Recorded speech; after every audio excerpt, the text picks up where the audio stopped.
தென் மாவட்டங்களில் பிசான சாகுபடி அறுவடை தொடங்கியுள்ள நிலையில் நெல்லுக்கான கொள்முதல் விலை குறைந்தும் அறுவடை செலவு அதிகரித்தும் காணப்படுவதாக விவசாயிகள் கவலை தெரிவிக்கின்றனர். எனவே நெல் கொள்முதல், விலை நிர்ணயம் உள்ளிட்டவற்றில் அரசு தக்க நடவடிக்கை எடுக்க வேண்டும் என்று அவர்கள் கோரிக்கை விடுத்துள்ளனர். இந்த ஆண்டு தென் மாவட்டங்களில் நல்ல மழை பெய்ததால் விவசாயிகள் பிசான சாகுபடியில் மும்முரமாக ஈடுபட்டனர். தற்போது நெல் அறுவடை பணிகள் தொடங்கியுள்ளன. இயந்திரங்கள் மூலம் அறுவடை பணிகளை விவசாயிகள் மேற்கொண்டு வருகின்றனர்.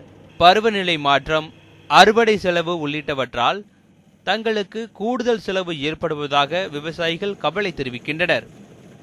விளைச்சல்லாம் நல்லா இருக்குது, இருந்தாலும் இப்போ நல்லா விளைஞ்சல அறுவடை இயந்திரங்களோட அறுக்கக்கூடிய ஒரு மணி நேரத்துக்கு வேண்டி அதிகபட்சமாக அமௌண்ட் வாங்குறாங்க. அது கொஞ்சம் குறைச்சலாக இருந்ததுன்னா விவசாயிகளுக்கு ரொம்ப சந்தோஷம், மகிழ்ச்சியாக இருக்கும். அறுவடை செய்த நெல்லை கொள்முதல் செய்ய போதிய வசதிகள் இல்லாததாலும் வியாபாரிகள் ஆர்வம் காட்டாததாலும் களத்திலேயே நெல்லை வைத்திருக்க வேண்டிய சூழல் ஏற்பட்டுள்ளதாக விவசாயிகள் குறிப்பிடுகின்றனர். மேலும் இந்த விஷயத்தில் அரசு அதிகாரிகளும் மெத்தனம் காட்டுவதாக விவசாயிகள் குற்றம் சாட்டுகின்றனர். அறுப்பு மிஷின்லாம் 2100, 300, 500 ஆள் பார்த்து வாங்குதாங்க. அதனால் எங்களுக்கு ரொம்ப கஷ்டமாக தான் இருக்குது. இதில் எந்த விதமான ஒரு லாபமே எங்களுக்கு கிடையாது.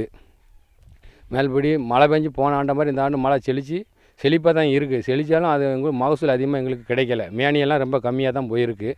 ஆனால் நாங்கள் கஷ்டப்பட்டதுக்கு அளவில் எங்களுக்கு வருமானம் இல்லை இதில். அப்புறம் நெல் விலை ரொம்ப கம்மியாக இருக்குது.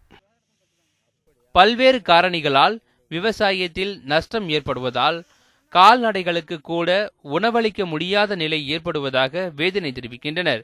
எனவே நெல் கொள்முதல், விலை நிர்ணயம் உள்ளிட்டவற்றில் அரசு தக்க நடவடிக்கை எடுக்க வேண்டும் என கோரிக்கை விடுத்துள்ளனர்.